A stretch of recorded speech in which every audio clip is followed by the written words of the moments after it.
ఎన్నికల్లో high drama కొనసాగుతోంది. ఒకవైపు మంచు మనోజ్ డీజీపీ కార్యాలయానికి వెళ్లి ఫిర్యాదు చేశారు. మరోవైపు మంచు మోహన్ బాబు ఇంటికి పోలీసులు వెళ్లారు. మనోజ్ సామాగ్రిని తరలించేందుకు వాహనాలను సిద్ధం చేశారు. ఎలాంటి గొడవలకు తావు లేకుండా పోలీస్ బందోబస్తు ఏర్పాటు చేశారు.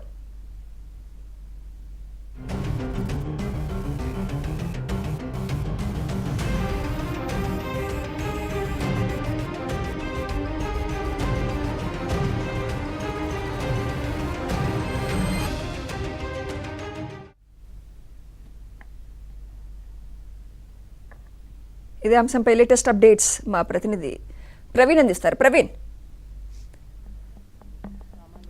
కొద్ది నిమిషాల క్రితమే మంచు మనోజు డీజీని అంటే ఇంటెలిజెన్స్ డీజీతో పాటు డీజీపీని కూడా కలవడం జరిగింది, ఫిర్యాదు చేయడం జరిగింది. తనకు భద్రత కల్పించాలంటూ కూడా ప్రధానంగా డిమాండ్ చేసినటువంటి పరిస్థితి ప్రస్తుతం మనం చూస్తున్నాం.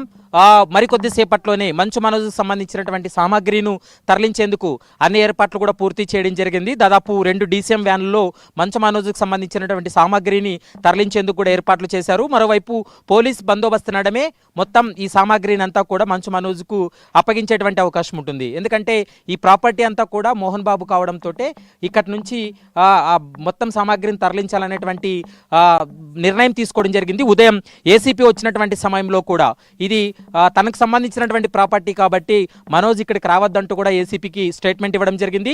మరోవైపు ఈ కేసుకు సంబంధించి 2 ఎఫ్ఐఆర్లు అయ్యాయి కాబట్టి ఒకే దగ్గర వీళ్ళు ఉంటే ఖచ్చితంగా గొడవలు తలెత్తేటువంటి అవకాశం ఉంటుంది కాబట్టి దాన్ని దృష్టిలో పెట్టుకుని పోలీసులు కూడా మంచు మనోజ్ను ఇటువైపు రాకుండా ఉండాలంటూ కూడా ఇప్పటికే మనోజ్ కూడా కమ్యూనికేట్ చేసినటువంటి పరిస్థితి కూడా కనపడుతుంది. ఉదయం నుంచి పోలీస్ బందోబస్తు నడమ ప్రస్తుతం మనం చూస్తున్నటువంటి మోహన్ బాబు ఇంటి వద్ద పోలీసుల బందోబస్తు కొనసాగుతున్నటువంటి పరిస్థితి కనపడుతుంది. మనం చూడొచ్చు ఇప్పటికే పెట్రోలింగ్ వెహికల్స్తో పాటు మరికొన్ని పోలీస్ వాహనాలు కూడా ఇప్పటికి చేరుకోవడం జరిగింది. మరి కాసేపట్లోనే ఇక్కడ నుండి మంచు మనోజ్కి సంబంధించినటువంటి సామాగ్రిని తరలిస్తారు. ఇక డీజీపీకి ఫిర్యాదు చేసిన తర్వాత మనోజు మీడియాతో మాట్లాడేటువంటి అవకాశం ఉంటుంది. మౌనికారెడ్డి కూడా మీడియాతో మాట్లాడేటువంటి అవకాశం ఉంటుంది. కాబట్టి ఇప్పుడు ఇది ప్రైవేట్ ప్రాపర్టీగానే మోహన్ బాబు కూడా స్టేట్మెంట్ ఇవ్వడం జరిగింది. తన అనుమతి లేకోకుంది ఏ వ్యక్తులు కూడా లోపలికి రావద్దంటూ కూడా ఇప్పటికే ఏసీబీ కూడా ఫిర్యాదు చేసినటువంటి పరిస్థితి కూడా కనపడుతుంది. ప్రస్తుతం మనం చూస్తున్నాం పహాడీ షరీఫ్ పోలీసులు కూడా ఇక్కడికి చేరుకున్నారు. మరోవైపు పెట్రోలింగ్ వెహికల్స్ కూడా చేరుకోవడం జరిగింది. ఏ నిమిషమైనా కూడా మరి మనోజ్ ఇక్కడికి వస్తే కొంత గొడవలు తలెత్తేటువంటి అవకాశం ఉంటుంది, ఇబ్బందికరమైనటువంటి వాతావరణం ఉంటుంది. కాబట్టి ప్రస్తుతం పోలీసులు అయితే మాత్రం ఇక్కడికి చేరుకున్నటువంటి విజువల్స్ మనం ఏబిఎన్ ఆంధ్రజ్యోతి స్క్రీన్ పైన చూస్తున్నాం.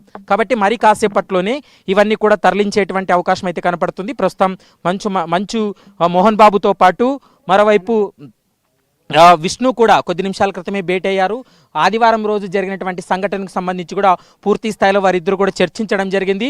మరోవైపు ఏసీపీ కావచ్చు, పహాడీ షరీఫ్ ఇన్స్పెక్టర్ ఇక్కడికి వచ్చినటువంటి సమయంలో కూడా వారి స్టేట్మెంట్ రికార్డ్ చేశారు. ఎందుకంటే మోహన్ బాబు ఇచ్చినటువంటి కంప్లైంట్ పైన కూడా ప్రస్తుతం పోలీసులు కేసు నమోదు చేశారు.